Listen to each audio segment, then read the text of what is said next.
वचन के अनुसार परमेश्वर ने औरत को आदमी का उसके साथ मेल खाने वाला साथी बनाया। वर्जित फल खाने के बाद आदम ने परमेश्वर के सामने औरत को ही दोषी ठहरा दिया। क्या सारा दोष औरत का ही था? और क्या उसके ऊपर नए नियम में जो भी प्रतिबंध लगाए गए हैं सब उसी पाप के कारण ही हैं? आज हम इसी विषय पर चर्चा करेंगे। पहले सुनते हैं परमेश्वर का वचन। परमेश्वर का वचन हमने पौलुस रसूल के तिमोथियस के नाम पहली पत्री उसका दूसरा अध्याय उसकी 8वीं आयत से आगे लिया है। यहाँ इस प्रकार लिखा है, इसलिए मैं चाहता हूं कि हर जगह पुरुष बिना क्रोध और विवाद के पवित्र हाथों को उठाकर प्रार्थना किया करें। वैसे ही स्त्रियां भी संकोच और संयम के साथ सुहावने वस्त्रों से अपने आप को संवारें, ना कि बाल गूंदने और सोने और मोतियों और बहुमूल्य कपड़ों से, पर भले कामों से, क्योंकि परमेश्वर की भक्ति करने वाली स्त्रियों को यही उचित भी है। स्त्री को चुपचाप पूरी अधीनता से सीखना चाहिए। मैं कहता हूं कि स्त्री उपदेश ना करे और ना पुरुष पर आज्ञा चलाए, परंतु चुपचाप रहे, क्योंकि आदम पहले उसके बाद हवा बनाई गई और आदम बहकाया ना गया, पर स्त्री बहकाने में आकर अपराधनी हुई। तो भी स्त्री बच्चे जन्मने के द्वारा उद्धार पाएगी यदि वह संयम सहित विश्वास, प्रेम और पवित्रता से स्थिर रहे।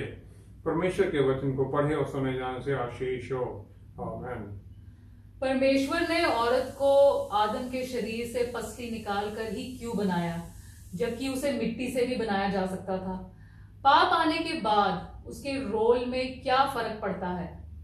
यशायाह नबी की पुस्तक उसका 55 अध्याय 8वीं 9वीं आयत में लिखा है कि जिस प्रकार स्वर्ग से धरती भिन्न है, उसी प्रकार मेरे विचार तुम्हारे विचारों से हैं। ये परमेश्वर कहते हैं, उसी प्रकार मेरे विचार तुम्हारे विचारों से भिन्न हैं। रोमियो की पत्री 11 की 33वीं आयत में पौलुस रसूल कहते हैं इसी प्रकार।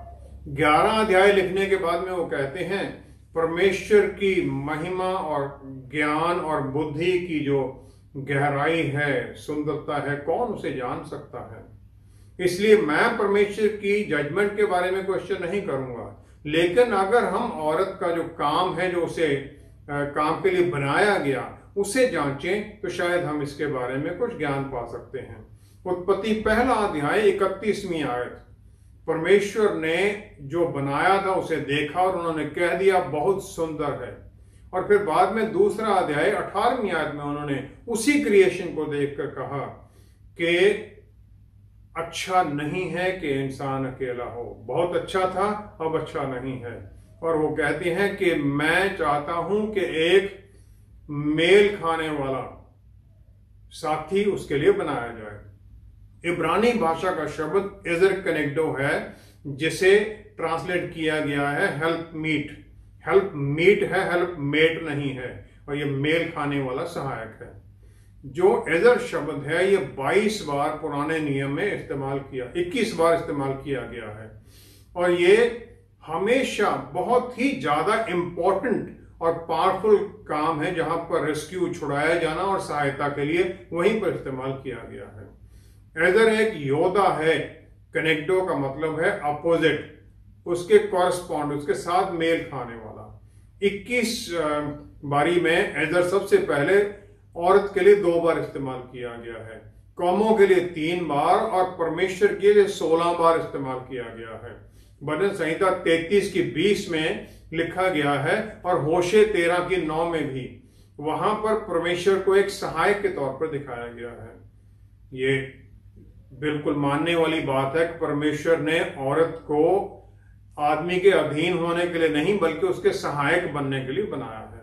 उत्पत्ति 1 की 27 में लिखा है परमेश्वर ने आदमी और औरत दोनों को बनाया, अपने अक्ष में बनाया। इसका क्या मतलब है? हम परमेश्वर के जैसा मन, माइंड उसके जैसा हमारा हो, क्रिएटिव हो, हम भी बनाने के लायक हों, और उनके जैसी हमारी इमेजिनेशन भी हो, और फिर उनकी तरह हम भी इंडिपेंडेंट होने की इच्छा रखते हो।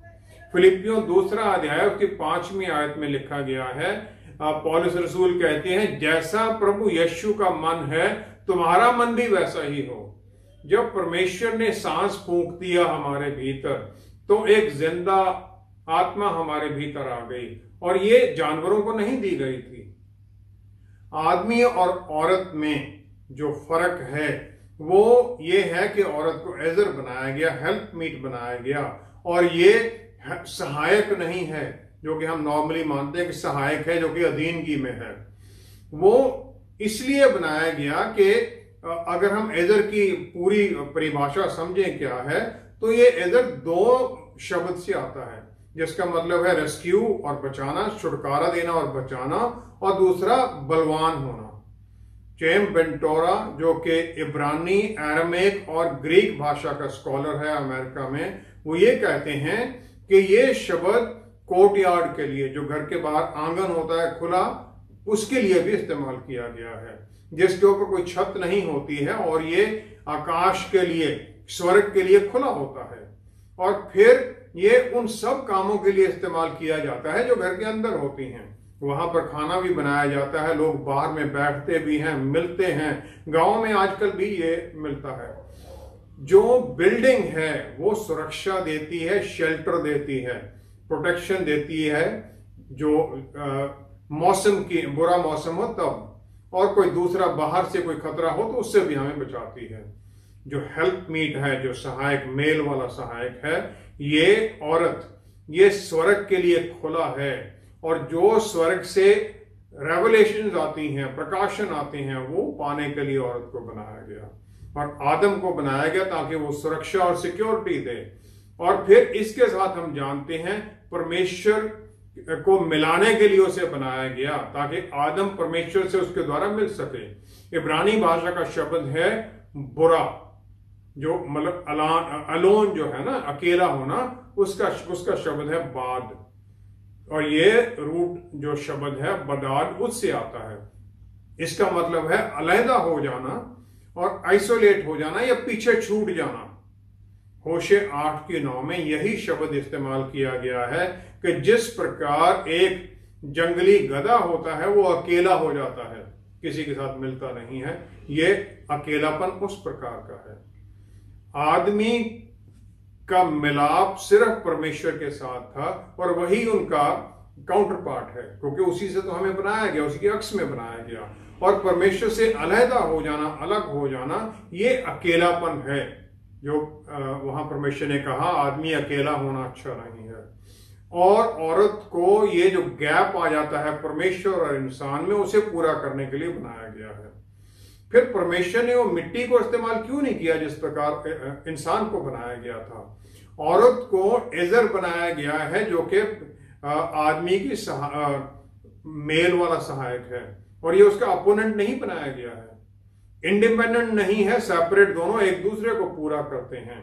अगर उसे मिट्टी से बना दिया जाता तो वो एक अलग एंटिटी बन जाती, जो कि सहायता करने वाले की बजाय उसके खिलाफ खड़ी हो जाती, और उसी हड्डी, उसी मांस से बनाया वाला ही इस काम को पूरा कर सकता है। उसका विचार वैसे ही हो, प्यार वैसा हो, और इंसान के जैसी उसकी पर्सनैलिटी भी हो। फिर तो इसलिए पहले औरत को बनाया गया ताकि वो आदमी को परमेश्वर को देखना और उन्हें समझने में सहायता करे, ताकि इस रिश्ते में एक हार्मनी, एक बराबरी, मिलाप बना दे। दूसरा ये है कि उसे बनाया गया कि वो जब तकलीफ का समय हो वो सपोर्ट करे और छुटकारा देने के लिए आदमी के साथ खड़ी हो।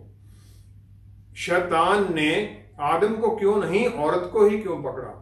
पहला कुरिन्थियों 11वां अध्याय 7वीं आयत में पौलुस रसूल कहते हैं, औरत इंसान की महिमा है, ग्लोरी है। इसका मतलब, ग्लोरी का मतलब होता है इनहेरेंट, उसके जो अंदरूनी, उसकी जो अपनी वैल्यू या उसका वेट या उसका वर्थ क्या है, उसका वजन क्या है, जिसे हम बोलते हैं वेट ऑफ ग्लोरी। इसीलिए फिर इसे कहा गया, पौलुस रसूल कह देते हैं 2 कुरिन्थियों 4:17 में, जो और फिर वो उसे बढ़ाती है। इंसान की महिमा औरत है तो उसकी महिमा में बढ़ोतरी करती है। दूसरा, शैतान हमेशा परमेश्वर ने जो किया है उसको उल्टा करने की कोशिश करता है। पहले इंसान को बनाया गया था, उसके बाद औरत को बनाया गया, इसलिए उसने पहले औरत को चुन लिया ताकि वो सब कुछ उल्टा दे। तीसरा ये है कि आदमी की जो आत्मिक सुरक्षा की दीवार है वो औरत है, एजर है, और उसके बिना आदमी को छुआ भी नहीं जा सकता था। इसके बारे में हो सकता है लोगों के भिन्न विचार हों, लेकिन यही मेरा ख्याल में यही कारण है कि आज चर्च के अंदर औरतें ज्यादा होती हैं और आदमी कम होते हैं, क्योंकि औरत ही परिवार को एनकरेज करती है ताकि वो वचन में और विश्वास में और आत्मा में चले, आत्मा की बढ़ोतरी में चले। क्या इसके पाप के बाद में उसके काम में कोई फर्क पड़ा? उत्पत्ति 3:13 में ये परमेश्वर पूछते हैं औरत से कि तुमने ये क्या कर दिया। इब्रानी भाषा का शब्द मां है जिसका ट्रांसलेट किया गया है व्हाट, या क्या, और ये क्वेश्चन फॉर्म में हम करते हैं, लेकिन ये एक एक्सक्लेमेशन है हाउ, जिसका मतलब है तुमने ये कैसे कर दिया। How could you do this? परमेश्वर सब कुछ जानते थे, उन्हें सब कुछ पता था कि औरत ने क्या कर दिया है, आदमी ने क्या किया है। तो ये वाई नहीं है, हाउ है, क्यों, किस प्रकार, how could you do it, ये सवाल है। क्योंकि उसे फिर परमेश्वर ये बताते हैं तुम्हें पता होना चाहिए था इसके कॉन्सिक्वेंसेस क्या होंगे, और फिर उत्पत्ति 3:16 में वही उसका रिजल्ट परमेश्वर बता देते हैं कि उसके तुम्हारे काम से तुम्हारे फ्यूचर में, भविष्य में क्या होने वाला है। तुम्हारी इच्छा तुम्हारे पति के लिए होगी और वो तुम्हारे ऊपर राज्य करेगा। बराबरी से वो सबसर्वियंस में आ जाती है। और ये जो वचन है परमेश्वर से आदम और ईव के लिए, ये कॉन्सिक्वेंसेस डिस्क्रिप्शन है उसकी, उसमें कोई श्राप नहीं है। परमेश्वर ने श्राप सिर्फ और सिर्फ सांप को और धरती को दिया, उत्पत्ति 3:14 और 17वीं आयत में। आदमी और औरत के रोल में कोई बदलाव नहीं आया है, वही लिखा गया टू बी फ्रूटफुल और फलो फूलो और धरती पर छा जाओ, मल्टीप्लाई। ये दोनों काम करने के लिए औरत को बाद में तकलीफ होनी है, उसे डोमिनेट करना है, सबड्यू जो भूमि को अपनी अधीनगी में लेना है, वो आदमी को उसमें मेहनत करनी पड़ेगी, अपने पसीने से काम करना पड़ेगा। औरत जो एजर का रोल कर रही थी उससे भी अपोजिशन आएगी, आदमी खुद उससे अपोजिशन में खड़ा हो जाएगा, उसे अधीन करने में कोशिश करेगा। उत्पत्ति 4 अध्याय पहली ही आयत में कायन पैदा होता है ईव को, और फिर वो कहती है मैंने परमेश्वर से एक बालक प्राप्त किया है। और लड़कियां भी पैदा होती हैं लेकिन उनका कोई मेंशन नहीं है, कहीं पर एक जगह पर नाम लिखा गया है, अदरवाइज किसी का नाम नहीं है। औरत ने अपना जो ये रोल था, जो उसमें गिरावट आ गई थी, उसे स्वीकार कर लिया और आदमी ने उसी दिन से उसके ऊपर कंट्रोल करना शुरू कर दिया। पैदा होने से लेकर उसके मृत्यु तक फिर वो आदमी के अधीनगी में चलेंगे, जबकि उसका रोल ओरिजिनल ऐसा नहीं था। प्रभु यीशु के आने से औरत के लिए क्या फर्क पड़ना चाहिए था और ये क्यों नहीं हुआ? मलाकी नबी का जो पीरियड है उससे प्रभु यीशु के आने के समय तक तकरीबन 400 साल का समय है। और प्रभु यीशु के आने के बारे में वो मलाकी को बताया जाता है कि 4 अध्याय 5वीं आयत में कि छुटकारा देने वाले परमेश्वर के आने से पहले एलिया नबी आएगा, और एलिया नबी का काम यूहन्ना बपतिस्मा देने वाला पूरा करते हैं। मंदिर में लूका 1:11 से 20वीं आयत में लिखा गया है, जकारिया एक प्रीस्ट है, वो उस समय ड्यूटी पर है और वो मंदिर में जाता है अंदर, तो गैब्रियल स्वर्गदूत आ जाता है और वो उन्हें एक संदेश देता है कि तुम्हारे घर में एक पुत्र पैदा होगा जिसका नाम तुम यूहन्ना रखना। 18वीं आयत में जकारिया इस बात पर ही शक कर देता है कि मैं तो बूढ़ा हूं, ये कैसे हो सकता है। स्वर्गदूत इसके कारण उसकी बोलने की शक्ति बंद कर देता है, उसे यूहन्ना के पैदा होने तक मौन कर देता है। लूका 1:26 से 38वीं आयत में फिर वही स्वर्गदूत दोबारा आता है और प्रभु यीशु के जन्म के बारे में मरियम को बताता है, जो उस वचन को सहज स्वीकार कर लेती हैं। वो कहती हैं मैं परमेश्वर की दासी हूं, मुझे तुम्हारे वचन के अनुसार हो। वो इस बात का भी फिक्र नहीं करती हैं कि नियम के अनुसार बगैर शादी के बच्चा पैदा हो जाने से उसे पत्थर मार के मार दिया जाएगा। फिर मरियम का जो गीत है, आराधना का गीत, उसमें वो कहती हैं 46-47वीं आयत में, मेरा प्राण प्रभु की बड़ाई करता है और मेरी आत्मा मेरे उद्धार करने वाले परमेश्वर से आनंदित हुई। एक औरत ने पहले ये मैसेज पाया कि छुटकारा देने वाला आने वाला है, और फिर एक औरत ही है एलिजाबेथ जो यूहन्ना बपतिस्मा देने वाले की माता है, उससे जाके मरियम सुनाती हैं और वो जान जाती है, आनंदित होती है। मार्कुस 10वां अध्याय 2 से 12वीं आयत तक एक औरत को डाइवोर्स कर देना छोटी छोटी बातों के लिए आम हो गया था उस समय में। तो फरीसी सदूसी प्रभु यीशु के पास आते हैं कि डाइवोर्स करना सही है क्या, मूसा ने जो लिख के दिया है। प्रभु यीशु कहते हैं जिसे परमेश्वर ने एक कर दिया दोनों को, उसे इंसान अलग ना करे, ताकि औरत का दर्जा बना रहे। प्रभु यीशु की जो मिनिस्ट्री है ये इसके लिए है कि जो हमने खो दिया वो दोबारा हम पा सकें, और ये पाप के छुटकारे से कहीं ज्यादा है। औरत का जो स्टेटस था वो आदमी के बराबरी पर वो लेके आते हैं। उनका जन्म से पहले औरत को पता चलता है, उनका सही पहचान भी औरत को ही पता चलती है, और वो भी वो औरत जो कि सामरी है। यूहन्ना 4 की 4 आयत में लिखा है, प्रभु यीशु ने यरूशलेम से वापस जाना है गलीली। वो कहते हैं उन्हें सामरिया के रास्ते से जाना जरूरी था, एक रास्ता जिसमें यहूदी जाते नहीं थे क्योंकि वो सामरियों को पसंद नहीं करते थे। और फिर वो मिलते हैं उस औरत को याकूब के कुएं पर। 14वीं आयत में फिर वो औरत ही है जिसे पहले ऑफरिंग मिलती है, वो जीवन देने वाला जल जो कि उसके हमारे पाने के पश्चात में हमारे भीतर सोते की तरह उमड़ पड़ता है अनंत काल के जीवन के लिए। फिर 23वीं आयत में प्रभु यीशु उसे आत्मा और सच्चाई की प्रार्थना के बारे में बताते हैं। 26वीं आयत में फिर एक औरत ही है जो पा लेती है पहले प्रभु यीशु की सही पहचान, वो उसे बताते हैं, आई एम ही, मैं वही हूं मसीहा। आई एम, परमेश्वर के बारे में उसका नाम ही आई एम कहा गया है। 18वीं आयत में प्रभु यीशु की ये बात कि तुम्हारे 5 पति हैं और जो तुम्हारे साथ अभी भी है वो भी तुम्हारा पति नहीं है, इसको इस प्रकार मान लिया गया है कि वो औरत तो शारीरिक लालसाओं के अधीन हुई थी। अगर ऐसी बात थी तो प्रभु यीशु ने ऐसी गिरावट वाली औरत के साथ आत्मिक बातें क्यों की, और ऐसी बातें उसके सामने जाहिर कर दी जो उसकी समझ से कहीं बाहर थी।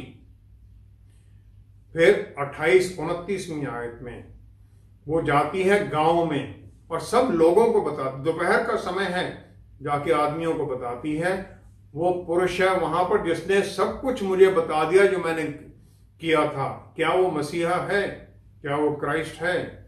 क्या वो अपने गलतियों के बारे में बता रही कि मुझे उसने बता दिया मेरे 5 पति थे?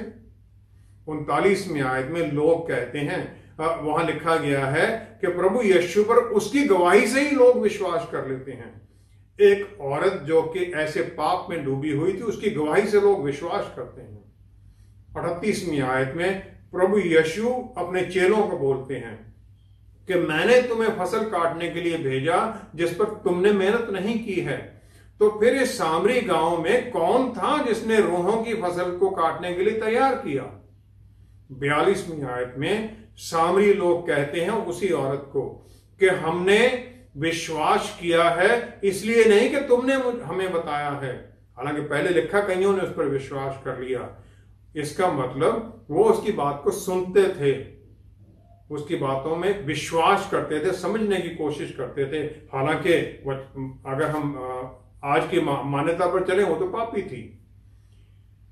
स्वर्गीय डॉक्टर गोपाल सिंह एक सिख धर्म के स्कॉलर थे, उन्होंने एक बहुत सुंदर पोयम लिखी है प्रभु यीशु के बारे में। वो इंसान जो कभी मरा ही नहीं, the man who never died, उसमें वो इस सामरी औरत के जो 5 पति हैं उन्हें कहते हैं, उसके 5 पति हैं काम, क्रोध, लोभ, मोह और अहंकार। वो इन 5 के ऊपर हावी होकर इन्हें कंट्रोल कर चुकी थी, उन्हें तिरस्कार कर दिया था उसका। जो छठा प्रभु यीशु से बोलते हैं वो टाइम है, वो उसे भी कंट्रोल करना चाहती है। और वो डॉक्टर गोपाल सिंह इस औरत को फिर एक बहुत महान संत की तरह बता देते हैं, जो कि जिसकी आदर होता है सामरी उस गांव के लोगों के बीच में, और क्योंकि वो परमेश्वर के बारे में उन्हें बताती रहती है। और इसके अनुसार वो याकूब की तरह वचन पर कंट्रोल करना चाहती है। याकूब ने अपने भाई एसाव की एड़ी पकड़कर पहले निकलने की कोशिश की, पहले पैदा होने की। फिर वो दिन होने से पहले परमेश्वर के साथ युद्ध करके, रेसलिंग करके उनसे आशीष पाना चाहता है।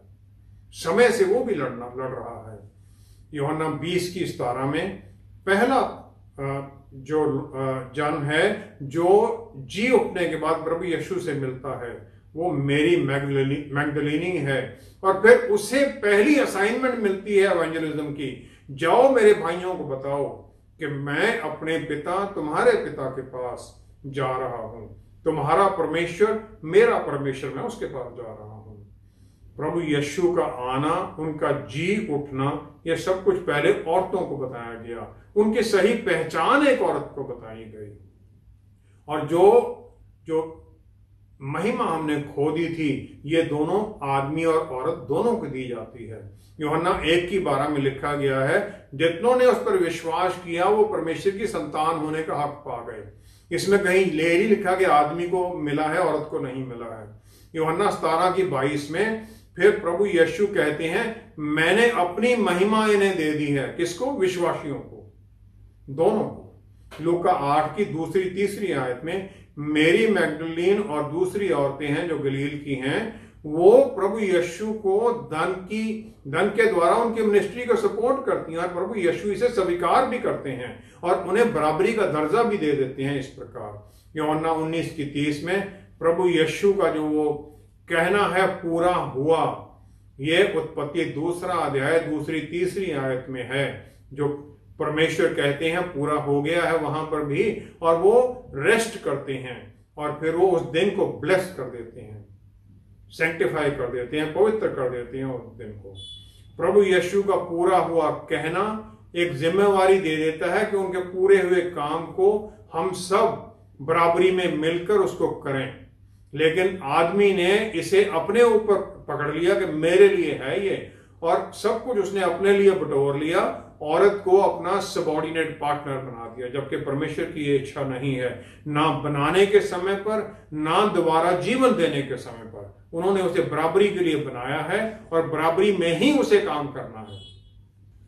पौलुस रसूल जो वचन के स्कॉलर माने जाते हैं, उन्होंने फिर तिमोथी को औरत के बारे में भिन्न आदेश क्यों दिए? पहला कुरिन्थियों 14वां अध्याय 34-35 आयत में लिखा गया है कि औरतों को चर्च में साइलेंट रहना चाहिए, क्योंकि ये उस समय माना जाता था कि ये उनके लिए शर्मिंदगी की बात है अगर वो बोलेंगे। पहला तिमोथी 2 अध्याय 9 से 14 आयत में, 9 से 14 तक भी औरतों को अपने पहरावे में और हर तरह से मॉडरेट रहने के बारे में बताया गया। वहां लिखा है कि आदम को नहीं, औरत को बहकावे में आई थी वो। पौलुस रसूल की जो पत्री हैं वो समय, रीजन और कॉन्टेक्स्ट स्पेसिफिक हैं। चर्च किसको लिखी गई वहां उसके लिए स्पेसिफिक हैं। और ये एक पैगन कल्चर जहां पर के औरत को एक पोजीशन के तौर पर ट्रीट किया जाता था, उनके बारे में है। एक औरत को उसके पिता, पति या टेम्पल के से ही सहायता मिलती थी। कुरिन्थ में और उस रीजन में, उन दिनों में एफ्रोडाइट का एक मंदिर होता था जो कि गॉडेस थी, और वहां पर औरत के लिए ये ऑप्शन थी कि वहां पर जाके एक प्रोस्टिट्यूट की तरह रहे। फिर वो अपने बाल छोटे कर लेती थी, और इसी कारण से पौलुस रसूल कहते हैं कि ये इस तरह की रिस्ट्रिक्शंस बनी रहें, ताकि जो उनकी सही टेस्टिमनी है कहीं वो खराब ना हो जाए। गलातियों 3:28-29 आयत में, विश्वासी चाहे आदमी है चाहे औरत है, प्रभु यीशु में एक है। हम उत्तराधिकारी बन जाते हैं अब्राहम के उस वाचा के। मत्ती 5:16 में प्रभु यीशु ये कहते हैं कि तुम्हारी रोशनी, तुम्हारी महिमा की रोशनी जो है वो इस प्रकार दूसरों पर चमके कि तुम्हारे अच्छे कामों के द्वारा फिर वो स्वर्गीय पिता को महिमा दें। लूका 8 की 3री आयत में मेरी मैगडलिनी, जोआना, सुजैना, उनकी मिनिस्ट्री के बारे में माना गया है कि वो सहायता करती हैं। पौलुस रसूल ने भी औरतों को मिनिस्ट्री में जो काम करते हैं उसे स्वीकार किया है। रोमियो 16वां अध्याय इसका एक क्लासिकल एग्जाम्पल है जहां पर औरतों को रिकॉग्नाइज किया गया है। फीब है जो कि एक डीकन है सेंचुरिया में, जिसने बहुतों को पौलुस रसूल को भी सहायता की। प्रिसिला और अक्विला है जो कि हस्बैंड वाइफ टीम है। इनका नाम 6 बार लिखा गया है नए नियम में। इनके घर में एक चर्च भी चलता था। प्रेरितों की पुस्तक 18वां अध्याय 26वीं आयत में प्रिसिला और अक्विला ने अपोलो जो कि अलेक्जेंड्रिया का प्रीचर है उसे सही तरीके से परमेश्वर का वचन भी समझाया। फिर मेरी है, ट्राइफीना है, ट्राइफोसा है, पर्सिस है, इनका नाम भी पौलुस रसूल लिखते हैं, रिकॉग्नाइज करते हैं। प्रेरितों की पुस्तक 12वां अध्याय 12वीं आयत में संत मार्क की माता मरियम का भी जिक्र किया गया है। फिर 16वां अध्याय 40वीं आयत में पौलुस रसूल फिलिप्पी की जेल से निकलने के बाद में लैडिया के घर में पहले जाते हैं। एक लोकेशन के लिए स्पेसिफिक जो वचन लिखे गए हैं, क्योंकि वहां पर मॉरल स्टैंडर्ड्स बहुत नीचे थे। अगर हम उन्हें पूरे संसार के लिए अप्लाई करने की कोशिश करें तो एक डिस्टॉर्शन होगा।